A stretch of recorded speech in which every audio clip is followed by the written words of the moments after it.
দক্ষিণ এশিয়ার অন্যতম মুসলিম রাষ্ট্র বাংলাদেশ। সাহাবায়ে কেরাম, অলি আউলিয়া ও অসংখ্য ধর্মপ্রচারক মুবাল্লিগের স্মৃতিধন্য বাংলা অঞ্চলে ইসলামের আগমন ঘটে সপ্তম শতকে। বিশ্বের চতুর্থ বৃহত্তম মুসলিম রাষ্ট্রটির ৯২% মানুষ ইসলাম ধর্মের অনুসারী। উৎসবমুখর পরিবেশে এখানে পালিত হয় মাহে রমজান। মুসলিম সংখ্যাগরিষ্ঠ দেশটিতে রমজান পালনে মিলেমিশে আছে বহু বছরের পুরনো ঐতিহ্য আর আধুনিকতা। ইসলামের নবী হযরত মুহাম্মদ সাল্লাল্লাহু আলাইহি ওয়াসাল্লামের সুন্নত মেনে খেজুর দিয়ে ইফতার শুরু করেন এখানকার মুসলমানরা। উপমহাদেশের অন্যান্য দেশের মতো বাংলাদেশের ইফতার দস্তরখানে থাকে হরেক রকম ভাজা পোড়া খাবার। দেশজুড়ে খাওয়া হয় পেঁয়াজু, বেগুনি, আলুর চপ, বিভিন্ন ধরনের সবজির পাকোড়া সহ অন্যান্য আইটেম। ইফতার আয়োজনে আরও থাকে মুড়ি, ছোলা বুট, জিলাপি, হালিম সহ নানা রকমের শরবত ও ফল।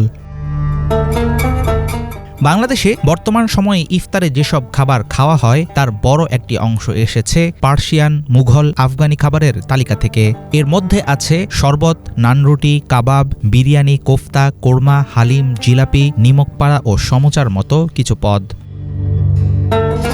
পুরান ঢাকায় রমজানে সেহরির সময় মহল্লাবাসীকে ঘুম থেকে ওঠানোর জন্য গাওয়া হতো কাসিদা নামের বিশেষ সঙ্গীত। ইফতার সেহরির সময় জানাতে গ্রামগঞ্জে মসজিদের মাইকে বাজানো হয় সাইরেন। বাংলাদেশে রোজার সময় আংশিক বন্ধ থাকে খাবারের দোকানপাট। রেস্টুরেন্ট ও টং দোকানের সামনে দেখা যায় পর্দা টাঙানোর প্রচলন। রমজানে মসজিদে মসজিদে বাড়ে মুসল্লিদের ভিড়। গোটা দেশ জুড়ে তারাবির নামাজে আছে কোরআন খতমের রেওয়াজ।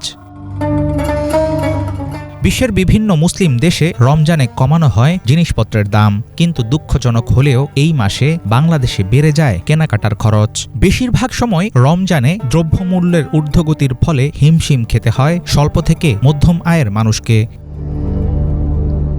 রোজার ধর্মীয় বিধিনিষেধ এক থাকলেও প্রজন্ম থেকে প্রজন্ম ধরে পাল্টেছে স্থানীয় রীতিনীতি। সবকিছুর পরেও নানা আয়োজন আর ধর্মীয় ভাবগাম্ভীর্যের মধ্য দিয়ে মাহে রমজানে আল্লাহর সন্তুষ্টি লাভের চেষ্টা করেন বাংলাদেশের মুসলমানরা।